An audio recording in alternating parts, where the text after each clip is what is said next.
ئەوکم زندانی سیاسیە پیام شەهیدی شەڕی داعشە.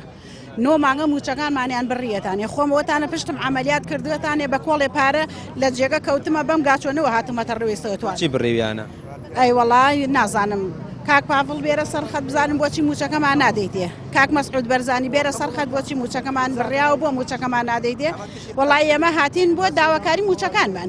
موچەکانمانیان بخەنە سەر حکومەتی خواریان خۆیان بماندنیە. نۆ مانگە موچەکانمانیان بڕێ لە پارەکە مانگی نۆ موچیان پێمان نەداوە. هەنێکیان پێشوەزان لێکردین بە ڕێکوپێکی گویان لێکرد بەس هەنێکیشیان ڕاستی سوکایەتیان پێکردی بە خوێنی شەهیدمان.